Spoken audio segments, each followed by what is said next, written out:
시험 당하지 않는 사람은 아무도 없습니다. 시험은 누구에게나 있습니다. 여기서 중요한 것은 그 시험을 이기는 것입니다.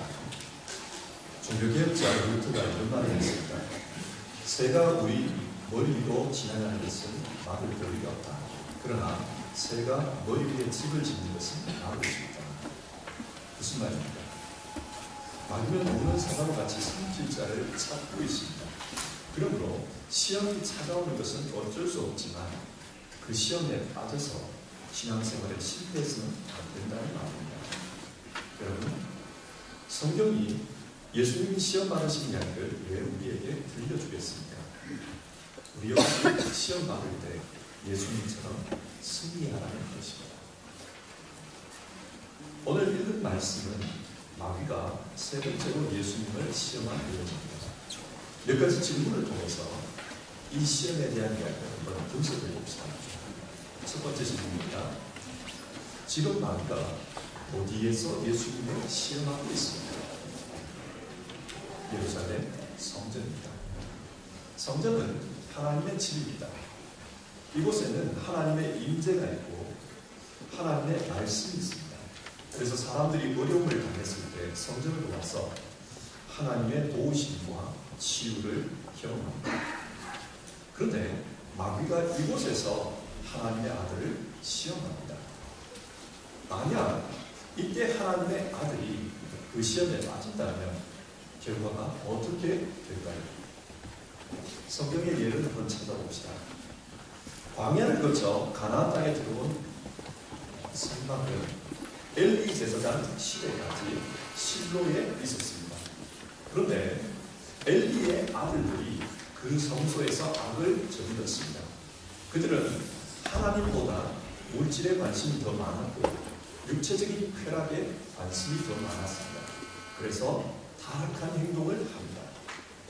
이렇게 하나님의 아들들이 타락하자 이스라엘 공동체가 어떻게 되었을까요?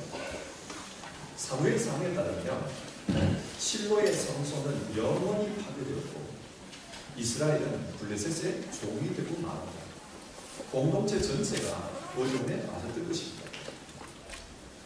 이와 비슷한 이야기가 예레미야서에도 나옵니다. 예레미야서는 유다 왕국이 망해가던 시절 하나님께서 선지자 예레미야에게 주신 말씀입니다. 예레미야서 23장 7절을 보면 유다 왕국이 망할 수밖에 없었던 이유 중에 하나가 이렇게 기록되어 있습니다. 예언자도 썩었고 제사장도 썩었다.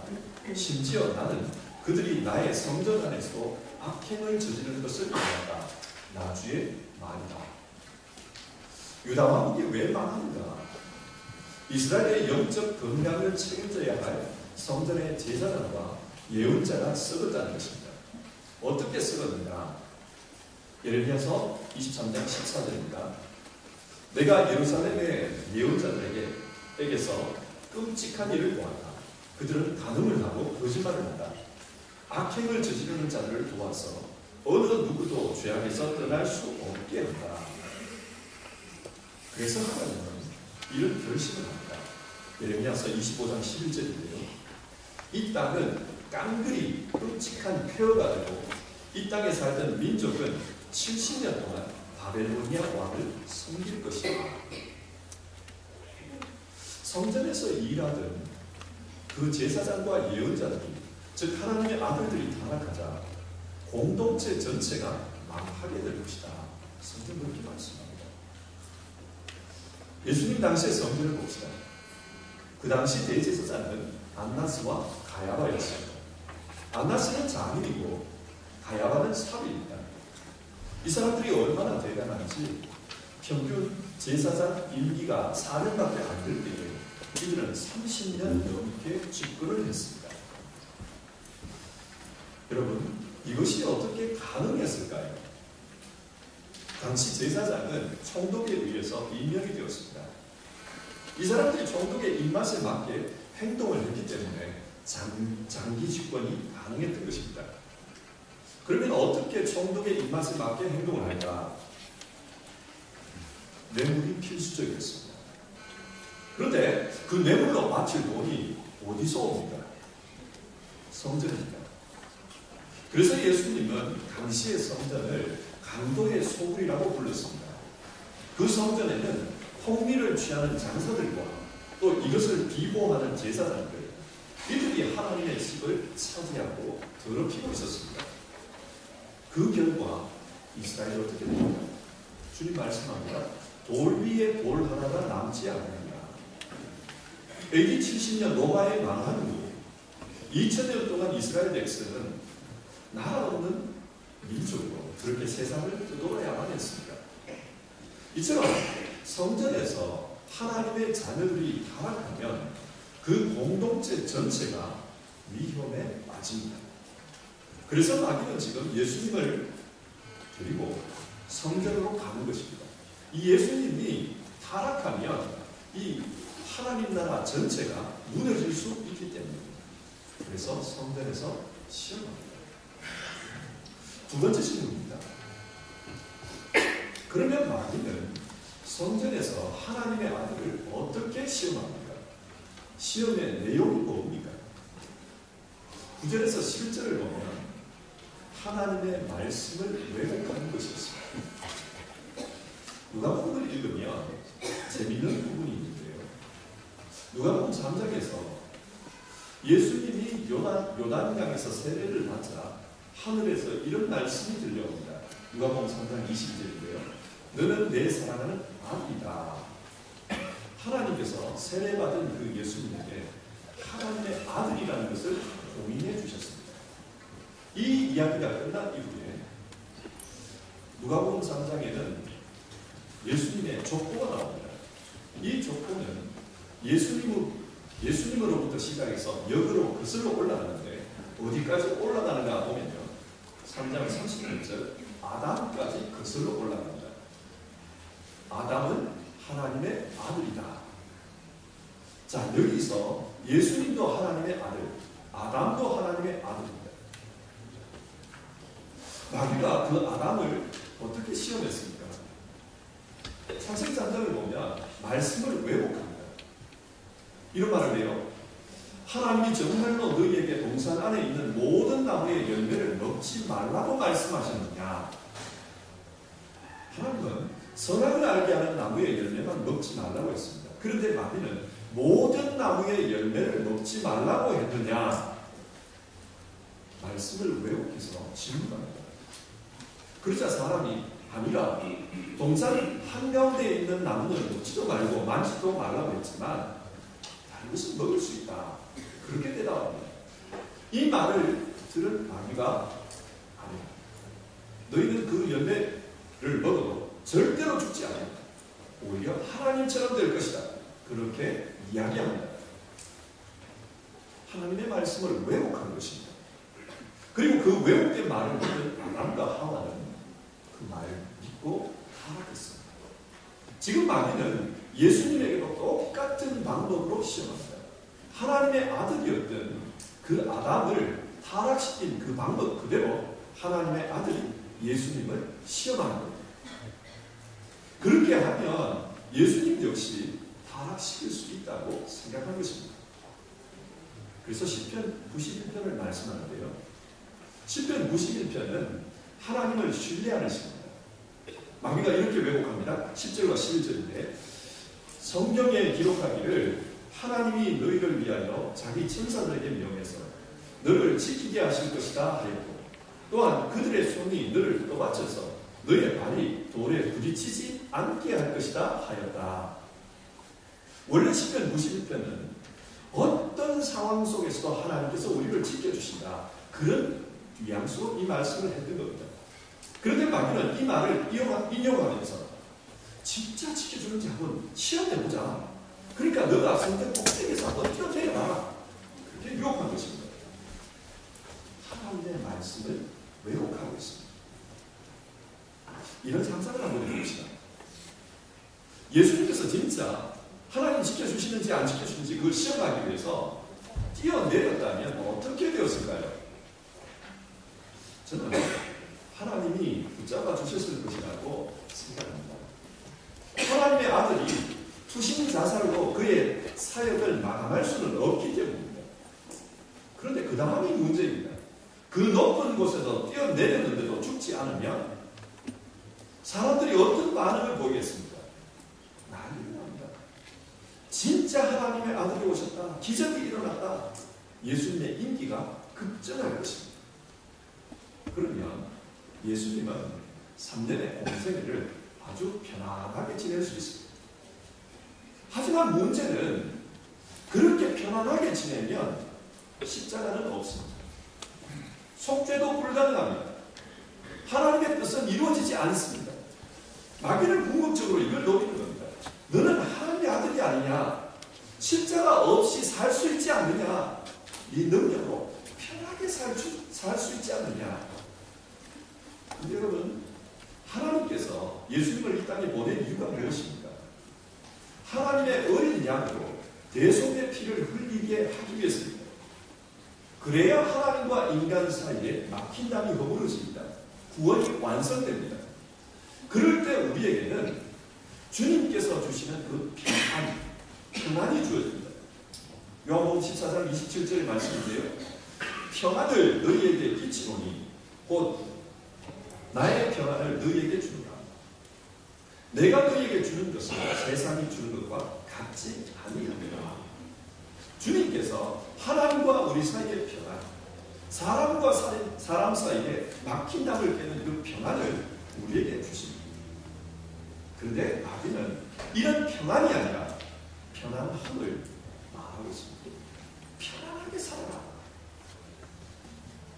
사실 구약시대에 하나님의 아들이었던 이스라엘 민족이 이 문제에 걸려서 넘어졌습니다. 하나님은 출애굽한 이스라엘 백성에게 너희는 젖과 꿀이 흐르는 땅으로 들어갈 것이다. 그렇게 약속했습니다. 그래서 이스라엘 민족은 출애굽만 하면 편안하게 살 줄 알았습니다. 그런데 출애굽하고 보니까 현실은 광야였습니다. 하나님의 의도는 젖과 꿀이 흐르는 땅에 들어가기 전에 영적인 훈련을 하는 것이었습니다. 그러나 편안한 삶을 기대했던 사람들은 물도 없고 먹을 것도 없는 그 광야를 만나자 불평이 나옵니다. 출애굽기 17장 7절에 이런 말씀이 나옵니다. 이스라엘 자손이 거기에서 주님께 들었다고 해서 사람들은 그곳의 이름을 머리바라고 하고 또 거기에서 주님께서 우리 가운데 계시는가 안 계시는가 하면서 주님을 시험했다고 해서 그곳 이름을 마사라고도 한다. 그 지역의 이름이 두 개입니다. 하나는 머리바, 하나님께 대들었다는 거예요. 하나는 마사, 하나님을 시험했다는 겁니다. 여기서 우리가 주목할 것은 하나님이 우리 가운데 계시는가 안 계시는가를 시험했다.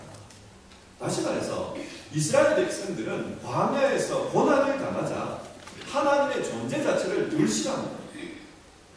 하나님이 계시나 안 계시나 의심합니다. 그래서 그들은 약속의 땅에 들어가지 못합니다. 마귀는 예수님에게도 똑같은 것을 시험합니다.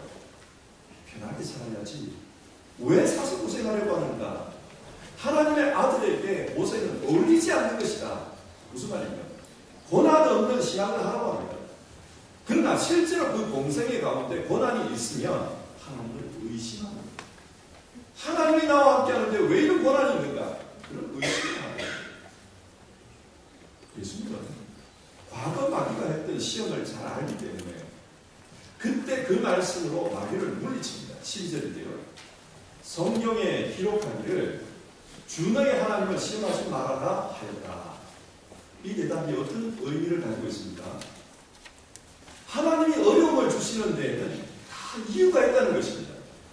그리고 그 어려움 이후에 반드시 하나님이 약속하신 젖과 꿀이 흐르는 땅이 있기 때문에 주님은 어려움을 주신 그 하나님을 의심하지 않겠다는 말입니다. 오늘 우리에게도 십자가 없는 시간을 하라는 유혹이 있습니다. 편안하게 살라고 하는 겁니다. 삶의 목표가 편안함, 거기에 들어가는 그런 유혹이 있습니다. 이 유혹을 이기는 길은 하나님의 약속을 믿고 그 약속 위에서 신앙하는 것입니다. 이 어려움이 있어도 하나님은 약속하셨다. 그 약속을 믿는 것이 유혹을 이기는 길입니다. 세 번째 질문입니다.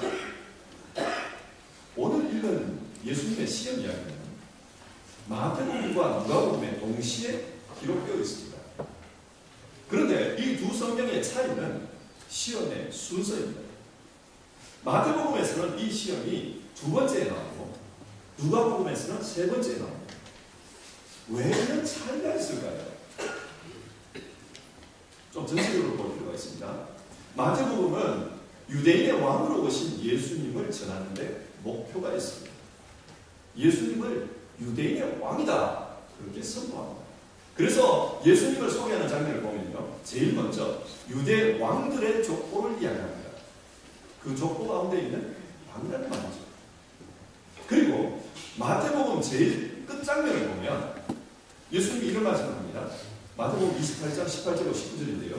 나는 하늘과 땅의 모든 권세를 받았다. 그러므로 너희는 가서 모든 민족을 제자로 삼아라. 이 말씀에 따르면 예수님은 하늘과 땅의 모든 권세를 받았습니다. 무슨 말일까요? 예수님께서 왕으로 오신 분이라는 게 이제 완성되었다는 거예요. 예수님은 왕이기 때문에 온 세상을 다스리는 그런 분이다. 결론을 그렇게 맺고 있는 겁니다. 이런 맥락에서 보면 예수님에게 주어진 시험의 가장 클라이막스는 천하 만국의 영광을 보여주며 내게 엎드려 절하라 이겁니다. 주님이 진짜 왕이다. 이게 시험의 클라이막스입니다. 그래서 마태복음에는 세 번째로 내게 절하라 이게 나옵니다. 반면 누가복음은 성전에서 뛰어내려라 이 시험이 가장 중요하다고 봅니다. 그래서 세 번째는 왜 중요할까요? 하나님의 구원자에게는 예루살렘 성전과 연관이 있기 때문에 사도행전 1장 8절을 보면 복음은 예루살렘에서 시작해서 땅 끝까지 퍼져나가야 합니다. 예루살렘, 온 유대, 사마리아, 땅끝 그렇게 퍼져나갑니다. 이것이 하나님의 계획입니다. 그래서 첫 출발점인 이 예루살렘이 중요합니다. 첫 단추를 잘 끼워야 됩니다. 누가복음은 복음서를 처음 시작할 때 나중에 세례 요한의 아버지가 되는 그 사가랴가 예루살렘 성전에서 기도하다가 계시를 받는 이야기로 시작합니다.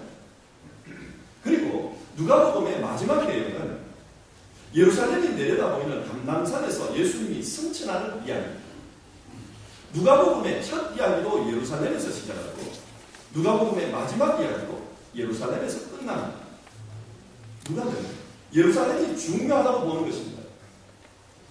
하나님의 구원 계획에서 이 예루살렘이 중요하다. 따라서 예수님의 시험에 있어서 공생의 시험에 있어서 가장 클라이막스는 성전시입니다. 이게 출발점입니다. 그래서 성전시험이 세 번째입니다. 13절에 이런 말씀이 나옵니다. 악마는 모든 시험을 끝마치고 물러가서 어느 때가 되기까지 예수에게서 떠나 있었다. 여기서 주목할 말씀은 어느 때가 될 때까지입니다. 어느 때가 될 때까지 시험이 없었다. 이 말하면 그 이후에는 시험이 계속 있었다. 예를 들어 볼까요? 예수님께서 겟세마네 동산에서 기도할 때 이런 말씀을 하십니다. 누가복음 22장 42절인데요. 아버지, 만일 아버지의 뜻이면 내게서 이 잔을 거두어 주십시오. 그러나 내 뜻대로 되게 하지 마시고 아버지의 뜻대로 되게 하여 주십시오. 여러분, 예수님께서 왜 이런 기도를 할까요? 그때 예수님은 십자가를 지지 말라 이 유혹을 받고 있었습니다. 시험이 계속되었던 겁니다. 또 예수님께서 십자가에 달렸을 때도 이 시험은 계속 나타납니다. 십자가에 달린 예수님을 보면서 지나가던 사람들이 이런 말을 합니다. 십자가에서 내려와봐라. 만약 네가 십자가에서 내려오면 우리가 너를 하나님의 아들로 믿겠다. 마귀는 끝까지 예수님께서 숨을 거두시는 끝까지 십자가를 지지 말라. 그런 유혹을 하고 있었던 것입니다. 그러나 예수님은 그 십자가를 묵묵히 감당합니다. 자, 여기서 우리는 이 세 번째 시험의 성격을 분명히 알게 됩니다. 그것은 십자가 없는 하나님의 아들로 살라는 것입니다. 너는 능력이 있지 않느냐? 기적을 행하고 인기에 영합해서 살아라. 그러면 너의 인생이 편할 것이다. 편안하게 살아가는 것, 그것이 하나님의 아들함이 되는 거예요. 마귀는 예수님을 그렇게 시험하고 있었던 것입니다. 자, 오늘 말씀을 한번 정리를 해봅시다. 마귀는 성전을 타락시키기를 원합니다. 오늘날로 말하면 신앙 공동체를 타락시키기를 원합니다. 그 성전이 십자가의 보혈로 사람들을 살리고 죄에서 사람들을 구원하는 그런 것이 아니라 기적이 일어나는 것. 그래서 사람들이 흥미를 가지고 그 흥미를 쫓아가는 것. 그런 것이 되기를 원합니다. 사람들은 교회가 재미있는 것이 되기를 원합니다. 사람들이 교회가 자기들의 관심사를 채워주는 그런 것이 되기를 원합니다. 뿐만 아니라 교회가 하나님의 말씀을 자기 편한 대로 해석해서 듣고 싶은 말을 들을 수 있도록 해주기를 원합니다. 진리가 선포되는 게 아니라 진리를 왜곡해서 사람들이 듣고 싶은 것, 사람들이 원하는 것, 그것을 말해주는 것이 되기를 원합니다. 여러분, 지금 우리 시대의 현실을 한번 보십시다. 진짜 이렇습니다. 사람들은 예수 믿고 성공한 사람, 병나은 사람, 즉 기적을 경험한 그런 사람들에게 관심이 많습니다. 교회 안에서 그런 일이 일어나면 설교 100번 해도 전도 못하는 사람들이 다 전도. 사람들은 그게 관심이 있습니다. 그리고 또 어떻게 하면 복을 받을까? 성경을 읽으면서 거기에 관심이 많습니다. 어떻게 하면 성공하지? 성공의 비법이 뭐지? 그러니 성경을 읽어도 십자가는 뒷전입니다. 하나님의 구원은 뒷전입니다. 별로 관심이 없습니다. 이것이 오늘날 우리에게 주어진 마귀의 유혹입니다. 십자가 없는 삶을 살아라. 여기서 뛰어내려서 기적을 보여서 사람들에게 관심을 끌어라. 그렇게 사람들에게 관심을 끄는 그 사람이 바로 하나님의 아들이다. 마귀는 하나님의 자녀들을 이렇게 타락시키기를 원합니다. 그런데 앞에서 살펴본 것처럼 하나님의 아들들이 성전에서 그렇게 타락하면 그 공동체 전체가 망하는 겁니다. 본질에서 이탈해서 그렇게 살아가면 그 공동체가 불행해집니다. 현대 문화는 편안한 삶을 추구합니다. 요즘은 행위 하나로 모든 것을 처리할 수 있는 그런 시스템이 구축되고 있어요. 이렇게 편리한 삶에 익숙하다 보니까 신앙생활 역시도 편하게 하고 싶어 합니다. 그래서 봉사, 수고, 책임, 토론 이런 것이 부담스럽습니다. 어쩌면 익명성이 보장되는 대형교회로 사람들이 몰리는 이유도 이렇게 편안하게 신앙생활을 하고 싶은 것과 무관하지 않을 겁니다. 현대사회가 편안함을 추구하기 때문에 모든 물질이 편안하게 사는 것을 목표로 하기 때문에 신앙 역시도 편하게 사는 것을 목표로 하는 것을 쉽게 볼 수 있습니다. 그런데 예수님이 지신 십자가는 하나님께서 두 어깨에 메워주신 그 책임을 묵묵히 감당한 것을 상징합니다. 하나님께서 그 인생에 주신 그 십자가를 감당하는 것, 그게 바로 그처럼 오늘 우리가 예수님을 믿고 따른다는 것은 우리 역시 우리 인생에 주어진 책임을 믿음으로 감당하는 것입니다. 그런데 우리는 본능적으로 편하고 싶습니다. 책임은 지고 싶지가 않고 권리만 누리고 싶습니다. 내가 손발 움직이는 건 싫고 남들을 향해서 말하고 싶어 합니다. 이것이 시험입니다. 그런데 이런 시험이 현대 공동체 안에 있습니다. 만약 어떤 누구도 수고하지 않고 모든 사람이 편안하고만 한다면 그러면 결과가 어떻게 될까요? 어떤 글을 읽다가 발견한 이야기입니다. 성공의 사제인 베델이라는 분이 쓴 내용인데요. 그 내용을 재인용하겠습니다. 배가 아주 자주 침몰하는 어떤 위험한 해안가에 보잘것없는 인명 구조소가 있었습니다. 말이 구조소이지 인명을 구조하기 위한 소형 보트 한 척밖에 없는 아주 허름한 오두막집이었습니다. 구조원도 몇 명밖에 없어서 교대를 할 수가 없었고 그 사람들이 계속 밤낮으로 수고를 해야만 했습니다. 그러나 이 작은 구조소 때문에 많은 사람들이 생명을 건졌습니다. 그 결과 이 구조소는 주변 여러 사람들에게 유명해졌고 많은 분들이 이 구조소의 이야기를 듣고 지원을 하기 시작합니다.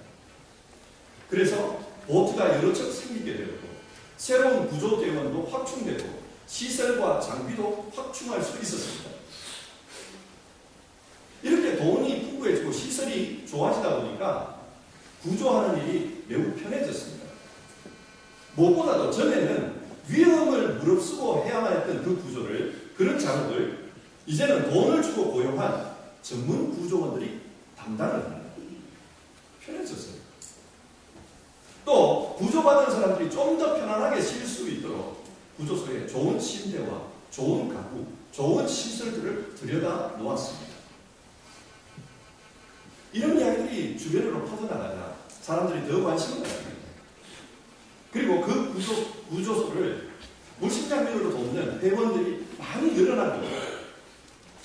그래서 그 회원들이 모여서 회의할 수 있고 또 이야기를 나눌 수 있는 모임 장소가 필요했고, 그러다 보니 그 구조소의 구조를 변경해서 모임 장소를 그 안에 설치하게 됐습니다.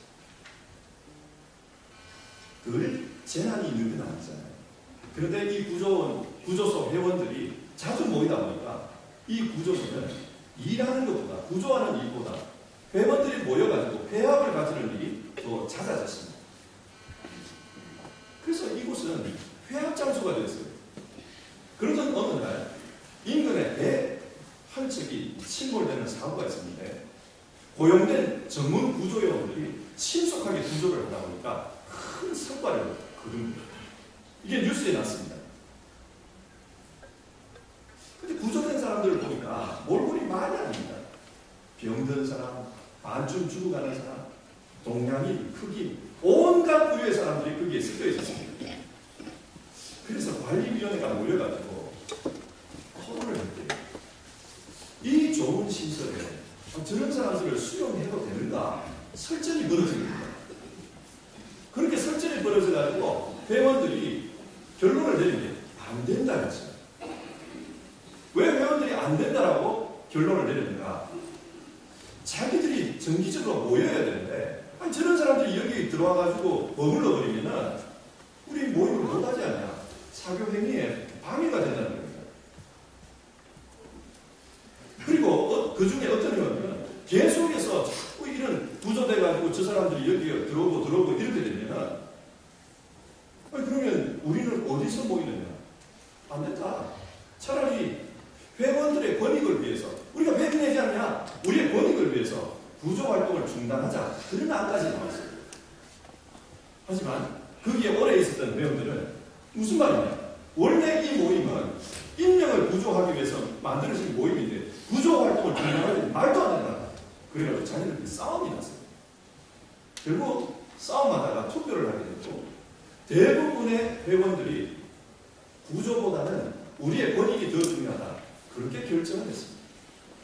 따라서 이분들은 여기는 좋은 건물, 여기는 우리의 회합 장소로 쓰고 원래처럼 구조소는 따로 만들자. 그래가지고 옆에다가 또 조그마한 구조소를 만들었다는 거예요. 하지만 옆에 새롭게 만들어진 그 구조소 역시 시간이 지나면서 똑같은 문제에 부딪히게 됐습니다. 그래서 또 다른 구조소가 생기고 또 다른 구조소가 생기고, 그러다 보니 그 해안가에 인명 구조소가 줄을 지어 서게 됐다. 그런데요. 그리고 구조소가 많이 생기면 사람은 안 죽어야 되는데 조난당해서 죽는 사람은 여전히 생겨난다. 그게 여러분, 이 이야기가 무엇을 말하는 것 같습니까? 한편으로는 본질을 잃어버린 교회 이야기 같습니다. 교회는 예수님이 주신 책임을 감당해야 할 것입니다. 진리의 말씀을 선포하고 상한 영혼들을 치유해야 합니다. 세상에 빛이 되어 등대 역할을 해야 합니다. 그런데 마귀의 유혹이 있습니다. 편안하게 살아라. 뭐 하려고 그렇게 십자가를 지려고 그러냐? 신앙생활이 뭐 십자가냐? 축복 아니냐? 편안하게 살아라. 그런 유혹이 있습니다. 여러분, 어떻게 하면 이런 유혹에서 이길 수 있을까요? 우리의 본분을 기억해야 합니다. 예수님은 하나님의 아들이었습니다. 그래서 십자가를 회피하지 않았어요. 우리 역시 하나님의 자녀들입니다. 그래서 우리에게 지워진 그 책임을 회피하지 말아야 합니다. 그 책임은 뭡니까? 그것은 사람마다 다 다릅니다. 마치 주어진 달란트가 다 다른 것처럼 사람마다 주어진 하나님께서 주어주신 그 책임은 다 다릅니다. 하지만 주께서 맡기신 그 책임을 다 해야 한다는 점에서는 모두가 동일합니다. 계속되는 시험 속에서도 끝까지 하나님의 아들로서 역할을 감당한 예수님처럼 우리 역시 우리에게 지어진 그 십자가를 잘 감당하는 것, 그것이 중요합니다. 하나님의 자녀들이 편하게 살려고만 하면 우리의 교회 역시 친교 모임으로 전락한 그런 구조소가 될 수밖에 없습니다. 말씀을 드리겠습니다. 잠언 14장 4절에 이런 말씀이 나옵니다. 소가 없으면 구유는 깨끗하지. 소가 힘을 쓰면 소출이 많아진다.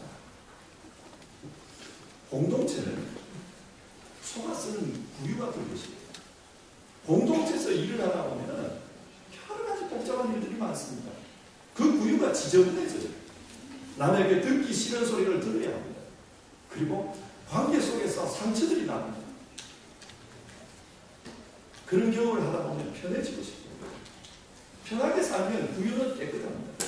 그러나 유익은 없다. 성경 그 말씀. 편하게 살기 위해서 성전이 피난 길을 걸어가면 그게 바로 성전의 타락입니다. 그리고 그 성전의 타락은 세상을 불행하게 하나님은 편안함이 아니라 평안을 추구하라고 하십니다. 하나님과 우리 서로 간에 평안을 이루는 그런 일에 십자가를 지는 우리 모두가 되어야 합니다. 오늘 말씀은 우리에게 그것을 교훈하겠습니다. 사랑하는 여러분, 사순절입니다. 우리의 신앙을 돌아보면서 나는 편하게 살기 위해서 신앙하고 있지는 않냐. 우리 한번 돌아봤으면 좋겠어요. 그리고 정말 주께서 지어주신 하나님과 우리 사이의 평안, 하나님께서 지어주신 그 책임을 감당하면서 살아가고 있느냐. 우리 한번 돌아봤으면 좋겠습니다. 같이 찬송하고 기도하는 시간을 갖겠습니다. 찬송가 413장.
생명에 가는 길 순탄하여 편하게 사는 것, 이것이 우리 신앙의 목표가 아니었는지 한번 돌아봤으면 좋겠습니다.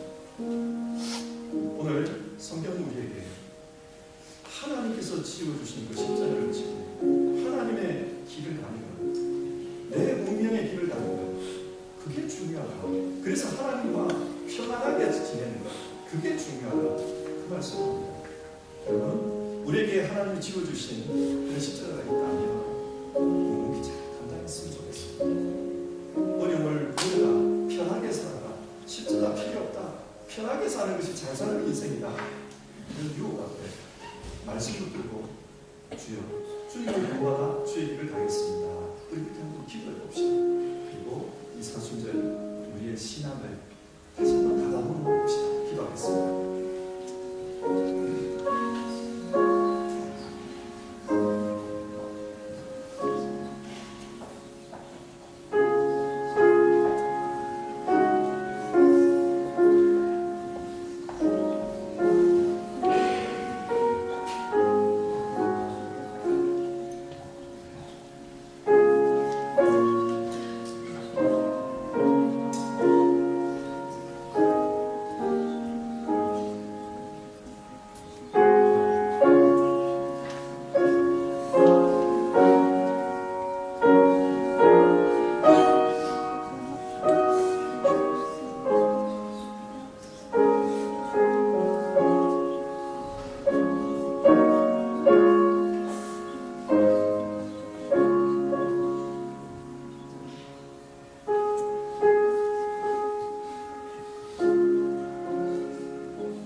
마귀는 우리에게 십자가 없는 신앙생활을 하라고 유혹합니다.